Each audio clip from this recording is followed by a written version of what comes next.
Welcome to Rooted and Rising, a soulful podcast hosted by Dr. Sherry and Elise Boone.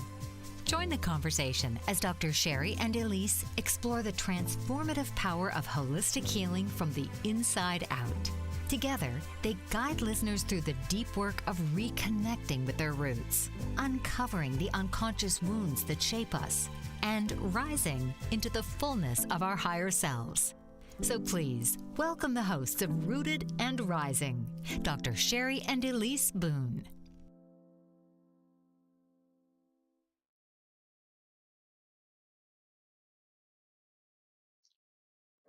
Hi, welcome to Rooted and Rising. Me, Dr. Sherry McDonald, with my co-host Elise Boone. We're so excited to be here today. When was the last time you were truly alone with yourself? I mean, without any distractions, away from the phones, the TV, music, even people to distract yourself.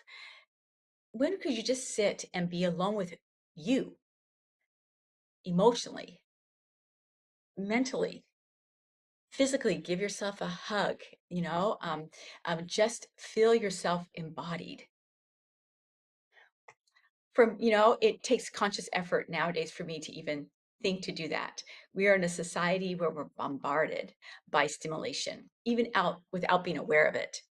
This morning as I was sitting for a moment before the podcast started, quiet in my home, I heard cars outside, and I realized they're going on all the time, but I didn't hear them before that, and this is not even traffic time. But there was a car that drove by, and I could hear it. We carry these sounds with us all the time, and not realizing it. So that is one thing. And then we were on the phone, and we're so distracted. The even the phone has this electricity to it that is a sound, and it's an energy that takes us away outside of our body. The TV, you could be out in another room, and it's there. So what happens? They become stimulation. They become distractions. They disconnect us from who we are, and we start connecting to them, and therefore we escape our body and not knowing that we're even doing it. And so then we learn how to disconnect, and more so than how to connect. How many times have you heard, especially teenagers, they're so great at this, of sharing that, especially summer's here now. So I'm bored, there's not enough to do. And I listen to parents too that are so anxiously engaged to get their kids activated. Let's get them into a club. Let's get them in. And this is all good stuff. A camp. Let's get them, there's my, clock, but and we don't teach them and how to embody boredom, which is really embody that precious time to be with ourselves. And so we thought this would be a great, time to kind of talk about how this constant input really impacts us. And there's also how valuable presence, stillness, spirituality and nature can give us that space to expand our intuition, our deeper connection to who we are, our creative abilities. And one of the greatest gifts we have is our imagination. Yes, thank you, Sherry. That was such a great intro to all the pieces we want to touch on today. And this feels like such an important podcast in the sense that there is nobody out here today that doesn't deal with, who is listening to this podcast in this moment, who doesn't deal with overstimulation and the way that our culture is structured to give us constant stimulation and bombardment, as you described it. So I would love to start us off with a meditation to get a little bit more grounded in ourselves. And then we can share more about this topic, what we've seen, what the science shows around it, as well as some alternative options and how we can really go deeper in those still moments. So we can invite our listeners now to just take a moment to be on your own. If you can find a quiet space where you can be uninterrupted, that's preferable. And if you don't have a moment now, we encourage you to come back to the podcast later, come back to the recording, and just take this moment for yourself. So if you're sitting down in a chair, just make sure that your feet are planted onto the ground, allowing you to feel really grounded in the space you're in. And if you're laying down, just allow your body to fully rest onto the earth, onto the ground that you're on, and take in a really deep breath in through the nose, and then exhale through the mouth slowly. Just allowing yourself to soften here, maybe allowing the shoulders to fall away from the ears or soften into the ground if you're lying down. Allowing the eyebrows and the jaw to soften and relax. And notice if the mind here is still going and moving. Notice if there are thoughts that are spiraling and spinning. As you sit or lay stilly, notice what is still active within you. And now invite that part.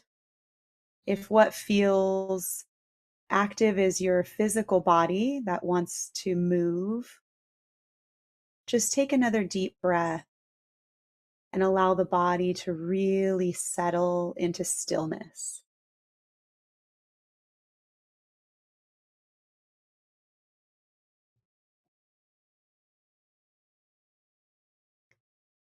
And if you notice here that the mind is very active, just take a moment to allow those thoughts to fade more into the distance. Allow yourself to notice the thoughts almost as if they're clouds passing by. You don't have to move with them or control them. Just notice them more from a distance. And as you breathe in through the nose here and out through the mouth, allowing those thoughts to become more and more distant. Notice if you are resistant to this, notice the mind. And just take a breath here, focusing the mind on the breath. Maybe thinking in this moment or saying out loud, I am aware of my in-breath. I am aware of my out-breath. Notice if there is an urge to reach outward. Notice if there's a striving to do. And just give yourself the reassurance that there's nowhere else to be. There's nothing to do or fix in this moment. Just breathe and allow your attention to fall and rest on your breathing. The rise of your chest and the fall of your chest.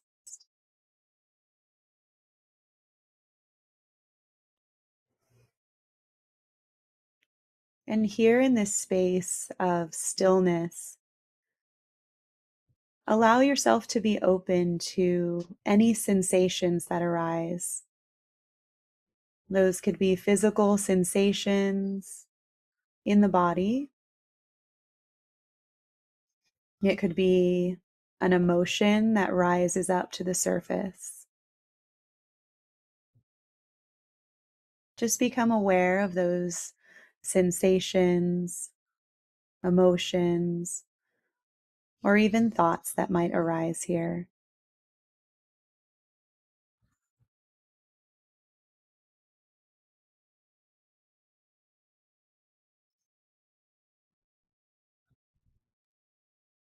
Allowing the stillness,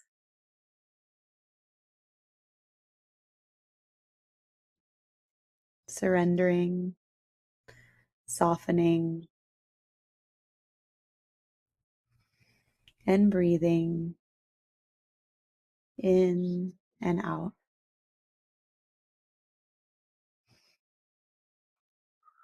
Is there anything here in the stillness, anything that lies underneath the constant movement?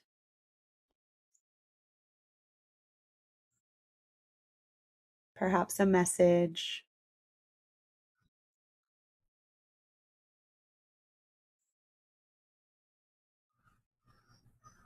just allowing that to surface here. And if nothing comes, allowing that to be perfectly okay as well.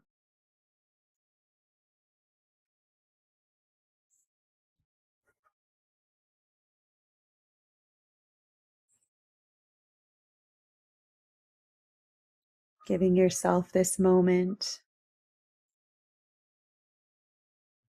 and acknowledging the fact that sometimes the deepest healing comes or begins when we stop trying to escape ourselves.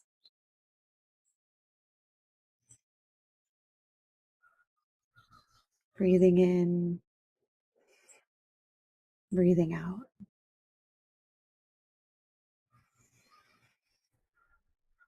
Allowing yourself to arrive fully present here in this body, in this moment,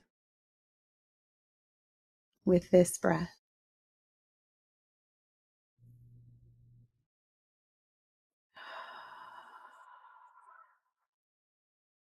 When it feels right for you, please take your time to very gently come back into the space. Maybe when you're ready to flutter your eyes open, keep your gaze off screen, just a soft gaze, allowing yourself to acclimate back into the space that you're in, allowing that visual stimulation to come in slowly and softly.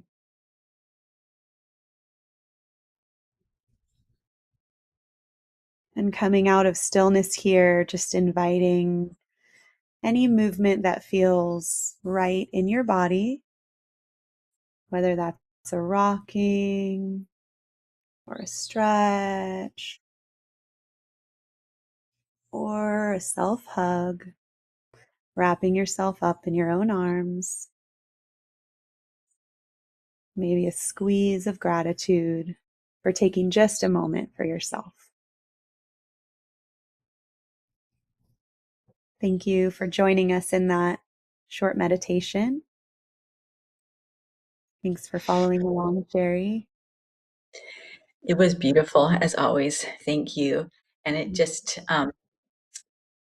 reminded me again. I hope everyone participated who's listening so that you just get a little taste of that stillness that we're talking about, and that it can just like slow us down. You know, we just don't slow down enough. And so, thank you. It's a great start of remembering what we just need to remember what it feels to be embodied. And so um, that was thank you. And I think that you know, if we could every day disconnect like that, it'll help, and just begin just getting a moment of silence. Our bodies will remember. And just like you said, the hug, the stretching, all that is being embodied and taking that time. How many people don't stretch? And how often do we hug ourselves? Those simple things too are just so invaluable to take a moment. Yeah. And sometimes it takes that stillness before to tune in to know what we're actually needing in that moment, So I Yes. love that we can do that, take that moment for ourselves and then touch in with what our needs actually are. So I think we have a break right now, but when we come back, we're going to dive in a little bit more. Thanks for Okay, so joining us. Mike Zoric, a three-time California state champion in Greco-Roman wrestling at 114 pounds. Mike, blind since birth, was born in Hartford, Connecticut. He was a 6-time national placer, including 2 seconds, 2/3, and 2/4. He also won the Veterans Folk-Style Wrestling twice at 152 pounds. In all these tournaments, he was the only blind competitor. Nancy Zorick, a creative spirit whose talents have taken her to the stage and into galleries and exhibitions in several states. Her father, a commercial artist who shared his instruments with his daughter and helped her fine-tune her natural abilities, influenced her decision to follow in his footsteps. Ms. Zorick has enjoyed a fruitful career doing what she loves. Listen Saturday mornings at 12 Eastern for the Nancy and Mike Show for heartwarming stories and interesting talk. Are you struggling to care for elderly parents or a spouse? Do you wonder if being a caregiver is making you sick? Are you worried about taking time off work to care for elderly parents and balance work, life, and caregiving? Has caregiving become exhausting and emotionally draining?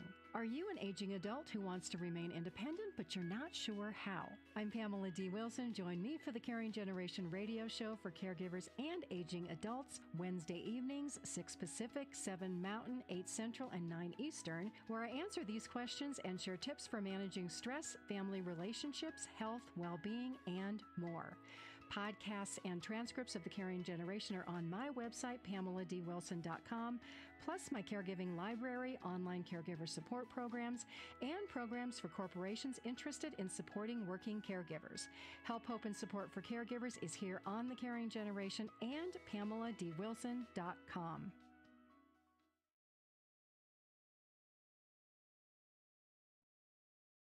Welcome back to Rooted and Rising. And today we're talking about, just the importance of not being overstimulated and rediscovering silence and stillness and who we are, being present. Mhm. Yeah, thank you for joining us today. I think this is an important topic because, like I mentioned, it applies to everyone I know. And I think one of the things here is that a lot of people aren't even realizing how overstimulated they are because it's become such a normal part of our everyday life and our culture. And I think it's not until people take the time to become still, take a moment, maybe they take a moment away on vacation or they go to a retreat and they really realize all the noise that was existing in their field. And it might even take them a while to sort of unplug from all of that, even when they're completely unplugged, because it takes a while for it all to sort of wear off and for our nervous systems to sort of re-regulate. So it's just incredible. And I think today too, with social media and the access we have to information at our fingertips, we just take in so much more than historically we ever were able to. I mean, historically, the information we would receive would have taken years what we receive in one day. And we're almost not geared to process all of that information at the level at which we're processing it. And so that leads to fatigue and overstimulation and just energetic drain. And then a lot of times into like this nervous system response of survival. So I don't know, Sherry, if you have anything to add to that piece. I just remember it was probably a decade ago. I heard this statistic. I can't say the word statistic. I can't say it, but um, you know, one day on the phone of the internet is equivalent to a lifetime of information that our grandparents gained. Mm, And I just say that it just gives perspective of mhm, how activated it must really be, and we call it normal. mhm. Yeah, it's so true. And one of the things about the phone and social media that science is showing now that's pretty disturbing is that it creates these addictive dopamine loops. And so we're seeking the next dopamine hit and you're never truly satisfying, what we're trying to seek, which truly is that connection and that natural dopamine comes from because dopamine's a wonderful thing. But when we're seeking it out in this way, like scrolling on social media, it creates this loop that we can never get enough. And I read somewhere that actually desensitizes our dopamine receptors. So then we're needing more and more, just like a drug, just like a drug would desensitize us. And we need more and more of that drug to fulfill that sensation that we're seeking. This is what social media is doing to us, which is quite terrifying when you think about it, because then when you are in stillness, you're you're having this feeling of almost emptiness, boredom, anxiety, anxiousness, that you want to go on to the next thing, go on to the next thing, because we're literally training our minds to do that. We're training them to constantly have this information. And this is really significant, and I had a client who was addicted to the dopamine pops through the social media, and we he went to the to get a brain scan. And so brain scans are showing this, that he trained his brain to just his limbic part of the brain. The limbic brain is the lizard brain, is the first part of the brain that develops. And so you see babies, they have two things. If they're in pain, they have pain and pleasure. So they cry, we feed them, we change them, we hold them, then that is their pleasure. And that is the mechanism of our first part of our brain. And then we develop our emotional brain, and we have the capacity to, you know, have a variety of emotions, and, express ourselves, fight, flee, as well as freeze. Babies can only freeze; they can't fight or flee. And then we develop our prefrontal cortex, which is doesn't develop till about 26 fully, and that is a rational brain where we can make rational decisions about how we manage our emotions, our world, and our impulses. When we overdevelop the limbic brain, it can take over, the prefrontal cortex even, and so this one scan showed a big hole in the prefrontal cortex, Mm. and this person was super smart and very successful. And they just said that he taps into his limbic brain to be able to do function, which Mm. is really sad, because then what happens is you bypass the emotional brain, Mhm. and I mean, mostly disconnected to yourself Mhm. and to your loved ones. And so it is not just we have dopamine pops and we have addictive brain. It rewires a whole brain in a dysfunctional way Mm. that inhibits our maturity, our touch with ourselves. It takes away our joy in life, and Mhm. and definitely stillness. Mhm. Yes. Wow, that's a fascinating story. I I'm not surprised, but it's really interesting because, like you're saying, it removes that part of our brain that we would normally be making these connections in with our loved ones. And that's such an important piece, especially for women, I'm learning, because we really regulate our nervous systems, not just by dopamine, but also by oxytocin. And men as well have oxytocin, but that for women is even more important. And I think it's hard because we miss out on that side of things when we're acting from this side of the brain that you're speaking to.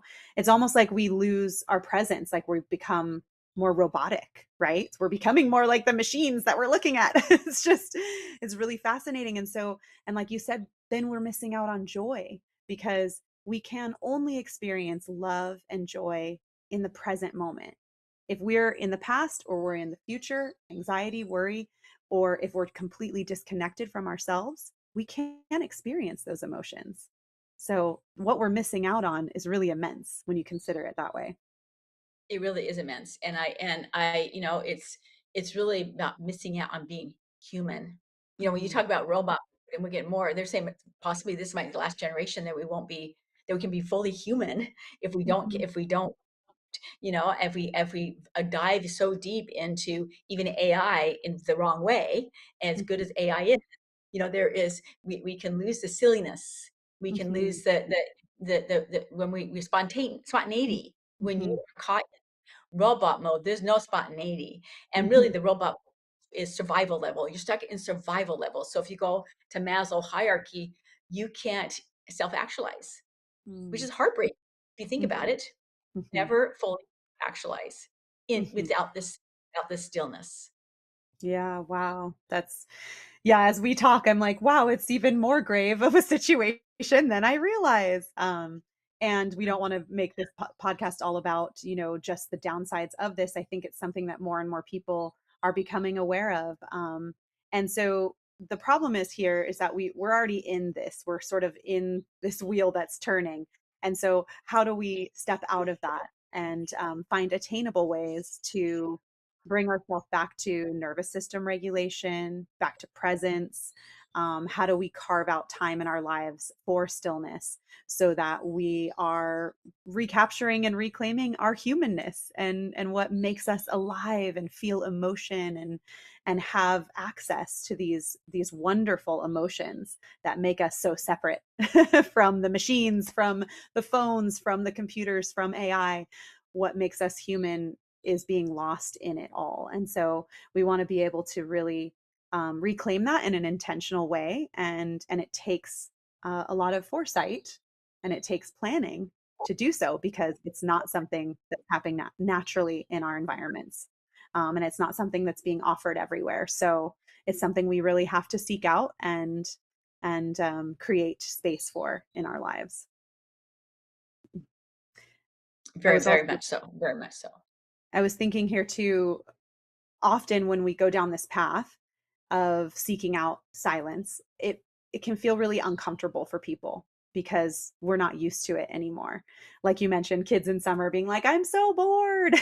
They're used to all this stimulation. And so when summer hits and they're not going from one activity to the next, to school, to after school programs, all of a sudden it's like, well, what am I supposed to do? And I love when my daughter says that because my first response is, oh, great, I have chores for you. But really, what I'm wanting her to do is have boredom. And so we have rules about screen time, rules about outside time. And we have to really be intentional as parents to give her time to be bored. Because guess what happens? She says, I'm bored. But as a child, she's so much more in touch with her imagination, her creativity than most of us adults are. And so it only takes her a few minutes to get onto a project, to dream up a new idea. And next thing you know, she's in her room building something, creating something, drawing, exploring, making a new business. It's just, she is just filled with ideas. And so that for me is the inspiration. That's what I want to get to is her level of being in touch with my own creativity, with myself, my intuition, and watching her go through that process has been actually really inspiring. That is beautiful. That is really beautiful. And, to stay in the positive side trying to, but I just feel like, a lot of times I get the population when they come into my office, they're not in a great place, right? Otherwise they Mm, wouldn't be in my office. mm, But realization is, something is pulling at us when we want to, like, we sometimes wait till a great disaster happens, which is unfortunate, that gets our attention. Other times we just feel this gnawing. Something is not, like, the sadness is not lifting, and really it's, we'd be in the robot mode. It removes us from taking time to feel grief, mm, to resolve unfinished business. And then they become attachments, and that's where we get parts, and that's where we get, we fragmented, and we the stillness can allow some of that to surface, and that may not feel pleasant, but that is life, but and when we can resolve the unfinished and not carry it, mm, we can be present because we're like the past is pulling on us all the time, and we don't realize it, but some of the drive for distraction is to get away from that pull. And mhm, if we still and sit in it, you know, um, such wisdom comes. And the wisdom is that creativity, that imagination, that joy, and that can, so for adults who maybe don't have, can naturally go to the creativity and fun, they first, then the creativity and the fun will surface. mhm. Yeah, it's so true. And I think you're right about that avoidance and that distraction. So many of us, and I can include myself in this, have used these distractions to get that dopamine hit to pull me out of something that I didn't want to feel in the moment. So it's truly removing the feeling. And here we are in a world that is filled with an endless amount of distractions to do so. And that's why we have to be so intentional about setting those aside and having time to feel not only the joy and the love, like I was mentioning before, but like you said, the grief and the things we need to process through. So I see we need to take another break, but we can come back to this in just a moment after the break and dive into a little bit more about what happens when we actually unplug. Wonderful. Master of words, powerful player. What life-changing words can Dr. Janet Smith Warfield pull out of her magical toolbox that just might mysteriously open a door you never knew was there? A door to free yourself from fear forever. Transform your rage into right action. Release your guilt. Position you into a life of freedom, purpose, passion, power, and peace. All quite suddenly, unexpectedly, and almost miraculously, with no effort on your part. Join Dr. Janet on Dancing with Words, Dancing with Wisdom, as she and her guests show you how words map our experiences, immersing you in a sound bath that relaxes your muscles, opens your mind, and supports you in co-creating your extraordinary life.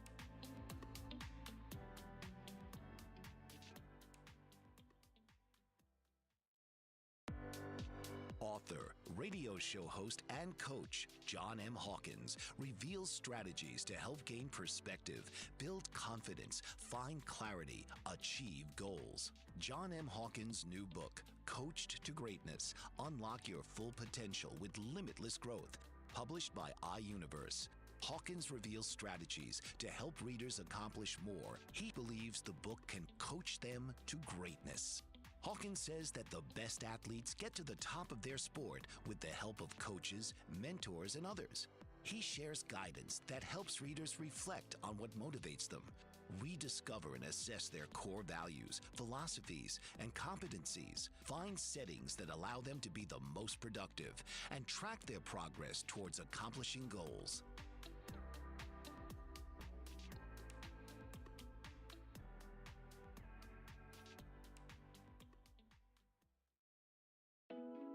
Are you struggling to care for elderly parents or a spouse?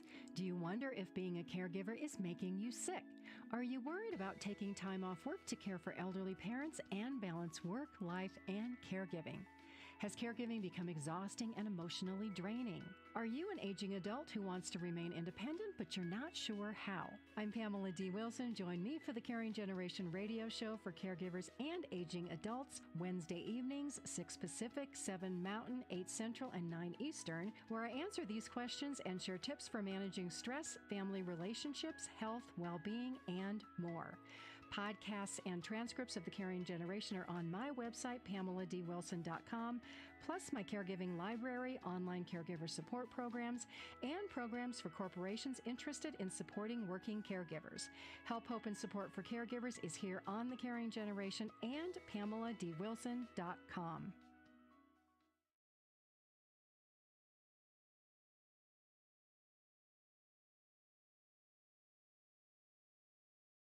Want to do that? Just go. It's off the commercial. I'll just go back on.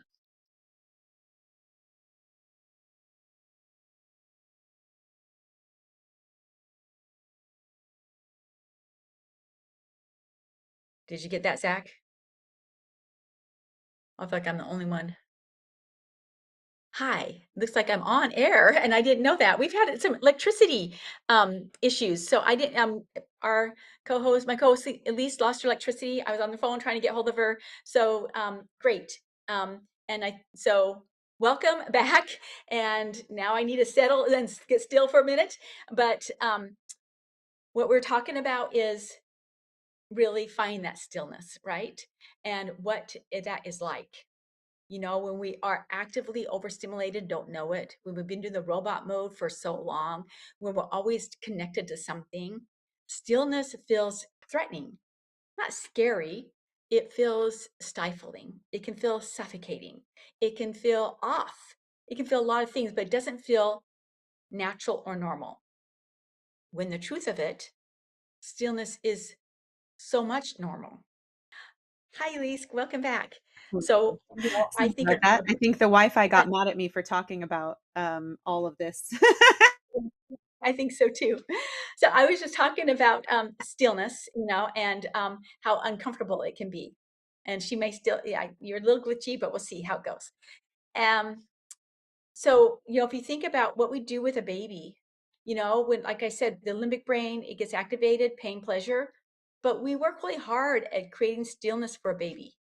We'll rock the baby, we will hold the baby, we will, we will admire baby as it's just still sleeping, and so there's something we know internally how natural stillness is for us, and how necessary it is. And we also know from studies that when we sleep, we regenerate, and we and are we act, we act, our creative imaginations are so active in our dreaming, and so it's just amazing. Some people get epiphanies when they wake up, and it's like, 10 years of schooling just happened, and so it's just, but we dismiss this. And because our adrenaline is different now, the adrenaline becomes the conditioning of the nervous system. The hypervigilance is energy. The emotional, dissonance, is seen as something to talk about, and it's normal, and it's a pattern we don't really recognize. No, dissonance, it means we're probably running faster than we need to be. And so hopefully, as we talk more, healing can really come from more awareness. And I have said many times that self-awareness is one of the most difficult things we have to acquire. And probably because we don't have stillness. And and then we don't really, because when we're self-aware and we get to know ourselves, we become our own best friend. And then as our own best friend, well, how do we advocate for our best friends? How do we, how much love do we give our best friends? How do we, overcome bullying and insecurities and grief? How do we deal that? We are comforting for our best friends. Can we do that for ourselves? Mhm. Yeah, it's so beautiful. Well, I know I missed a bit of what you said, but just to reiterate what I think is important here is that silence can be really hard. Stillness can be really hard. We have sort of rewired our brains to feel that we need this constant stimulation, and that's not the natural way. I love the example of the baby. That is so true. Coming back to that, if we come back to kids and babies in all aspects of our lives, I think we can learn so much about how we're meant to be. Um, but I think this is a big reason why you and I, after having some retreats, decided that we needed to make the retreats unplugged, and we needed to allow this silence, this stillness for the women who were coming to really be removed from all of those outer voices, from everything, to really tap into themselves. And we noticed on some retreats how before we enacted this rule of being unplugged and created this space for that, we noticed how people would go to those vices, those phones, to sort of try and grasp something, try to avoid what was going on inside, not sit with what they were feeling and what was coming up for them in all of these experiential practices we were doing. They weren't able to be present. And so they would remove themselves to go and be on a phone and to really like try and distract themselves from what was here. And so we knew for them to go deeper, we needed to remove all of those distractions. And I will say the first retreat that we did where we were unplugged, it wasn't more than, I don't know, 12 hours that I could see an actual difference in women. Um, there's a softness. It's like, it almost looked like a weight was lifted off some of their shoulders. And even as women, especially, we carry so much responsibility. We wear so many hats in life. So to say, I'm not available to all of the people who are constantly needing us, I'm taking this time of problems to not fix and do. I mean, that really gave them a big, we're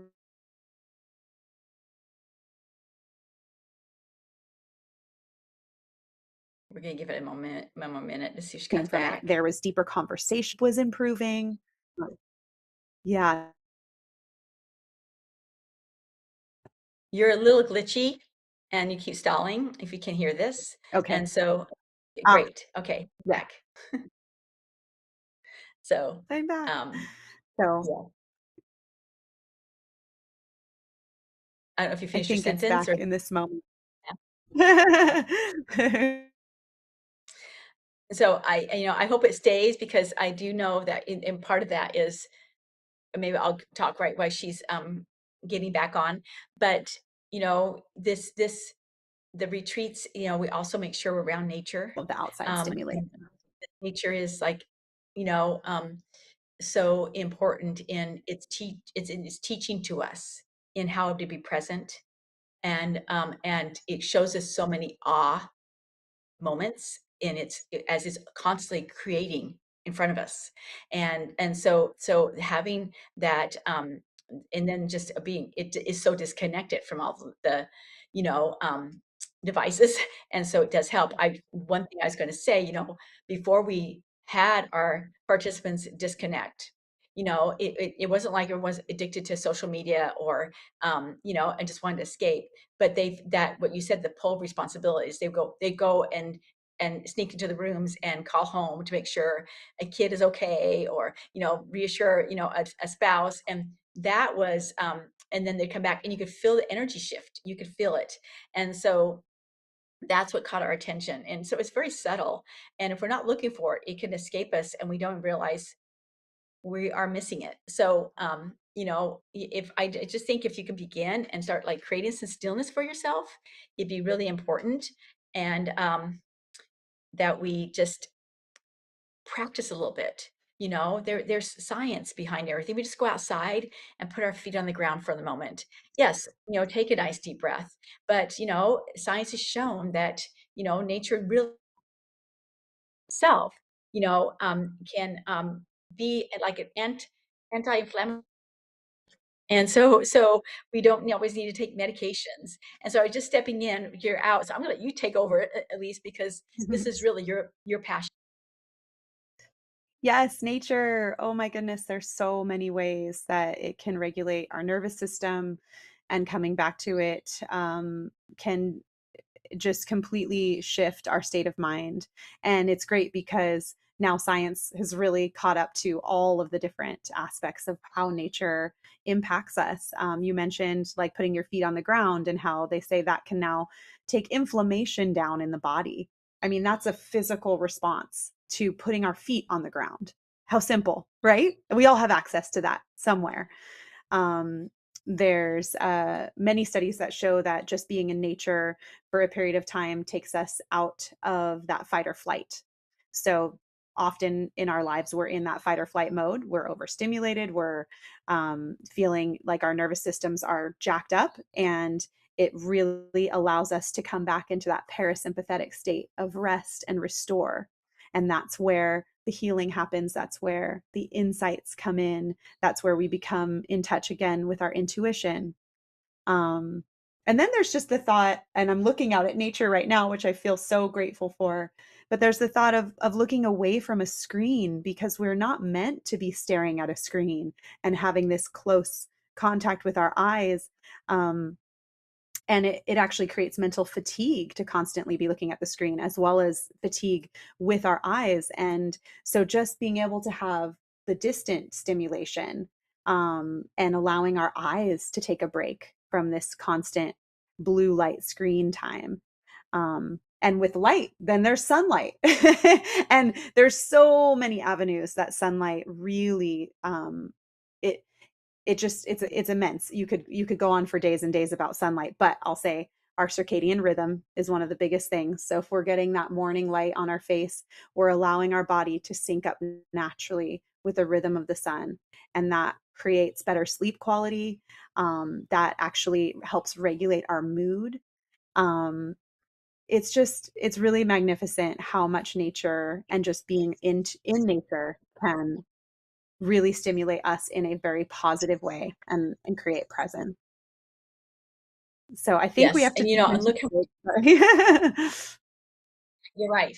There's a commercial. Hopefully, we can wrap this up in a smooth way. The internet is really mad at us today. And I can, and I can see why. So, you know, don't tell us that, we are pretty powerful creatures. See you in a moment with Root and Rising. Are you struggling to care for elderly parents or a spouse? Do you wonder if being a caregiver is making you sick? Are you worried about taking time off work to care for elderly parents and balance work, life, and caregiving? Has caregiving become exhausting and emotionally draining? Are you an aging adult who wants to remain independent, but you're not sure how? I'm Pamela D. Wilson. Join me for the Caring Generation radio show for caregivers and aging adults, Wednesday evenings, 6 Pacific, 7 Mountain, 8 Central, and 9 Eastern, where I answer these questions and share tips for managing stress, family relationships, health, well-being, and more. Podcasts and transcripts of the Caring Generation are on my website, PamelaDWilson.com, plus my caregiving library, online caregiver support programs, and programs for corporations interested in supporting working caregivers. Help, hope, and support for caregivers is here on the Caring Generation and PamelaDWilson.com. Master of words, powerful player. What life-changing words can Dr. Janet Smith Warfield pull out of her magical toolbox that just might mysteriously open a door you never knew was there? A door to free yourself from fear forever. Transform your rage into right action. Release your guilt. Position you into a life of freedom, purpose, passion, power, and peace. All quite suddenly, unexpectedly, and almost miraculously, with no effort on your part. Join Dr. Janet on Dancing with Words, Dancing with Wisdom, as she and her guests show you how words map our experiences, immersing you in a sound bath that relaxes your muscles, opens your mind, and supports you in co-creating your extraordinary life.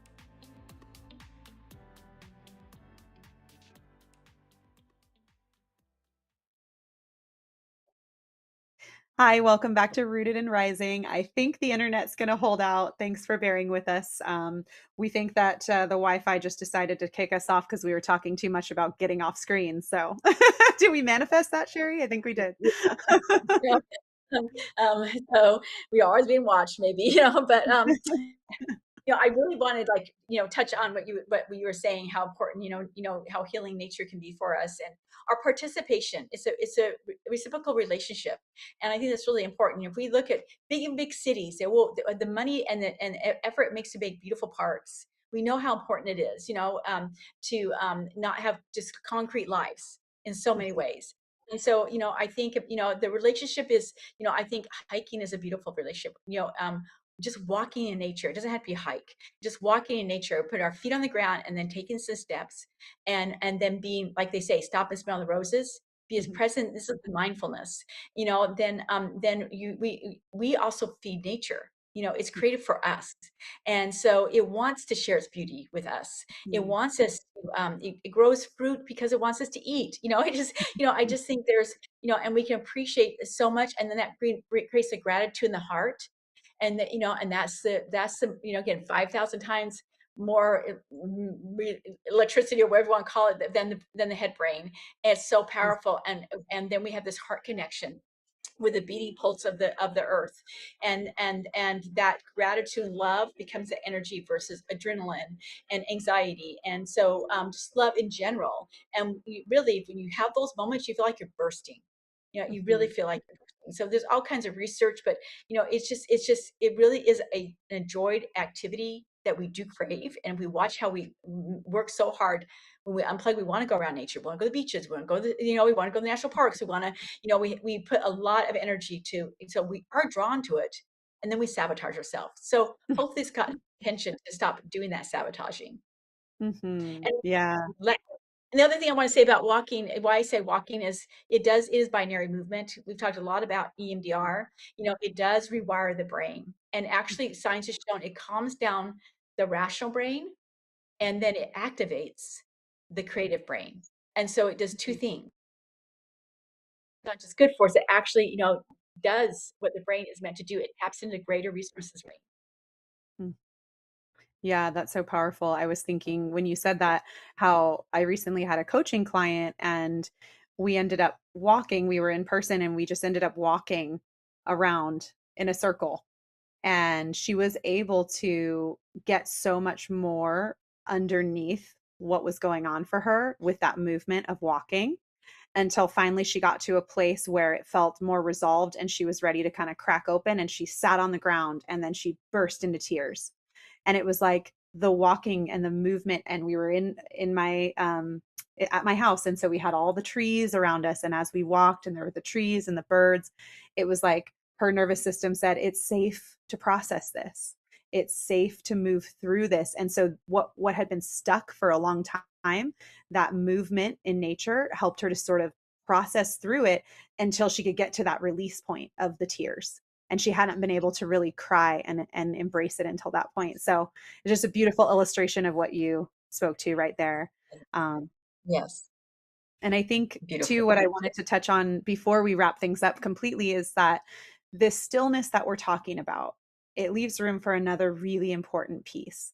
And that is the piece of the divine, something greater than ourselves. Now, whatever that is for our listeners, is wonderful. If that is God, if that is the universe, if that is your higher self, something just outside of you, you can't access that without stillness, without quiet. And when you do, and many people, and including myself, would say that we really can access more divine through nature. So it's sort of like this channel to tune into God, creator, source, whatever you want to call it.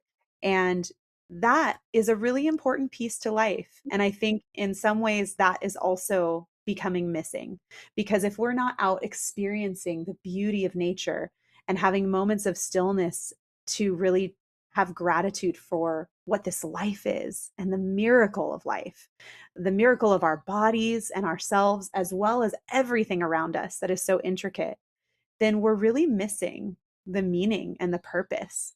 And without meaning and purpose, we really lose ourselves. So I feel the stillness and the quiet and the being unplugged has this whole other piece that we could probably do another podcast on about that connection to something more than ourselves. And it allows Yes. that to come in to find what that is for each of us individually. Yes. So I think that's a really important piece that I just wanted to touch on very briefly. And I know we have to go into sort of wrapping things up, and I'll allow a moment for our journal prompts here. So we love to encourage our listeners to take a moment to themselves to journal. And if these prompts speak to you and you feel like you can write something in line with the answers to them, it really can help stimulate what you're writing and give it some purpose as well. So our journal prompts for today are: when do I feel most connected to something larger than myself? And the next one is: what parts of me only emerge in silence? And this one I think is the best one. What am I afraid I might feel if I slow down? So if you can take a moment to write a little bit here about those prompts, what comes up for you. Just free writing is the best way to really connect to that other part of the brain and access those emotions that might not be present otherwise. It can be really helpful in clarifying where you're at and then what direction you want to go from here. So Yes. really Very appreciate much. your time. Anything else you need to add, Sherry, before we tune out? Yeah, I love the journal prompts. I love all of them, and I so really encourage this time to maybe to do them, and even notice if there's a struggle in writing, because that's part of the stillness. Like, where is that resistance? There is so awkward, and so just be patient and slow down in every aspect. We love Mhm. you. Thank you for watching our show. You can find information about Rooted and Rising on, there's podcasts on, YouTube and Spotify and Apple, as well as, reach out for our retreats. We'd love to share. And then look for my upcoming book, The Woman I Had to Outgrow. It talks about all this: root, rebound, rise. And with that, We'll see you next time. Yeah, stay rooted. on rising. This has been Rooted and Rising with hosts Dr. Sherry and Elise Boone. Through honest conversation, clinical insight, and creative reflection, Dr. Sherry and Elise will empower you to reclaim your voice, your vitality, and your vision. This podcast is not about quick fixes. It's a return to deep knowing, gentle unraveling, and lifelong integration. Tune in each week, Wednesdays, 12 noon Eastern,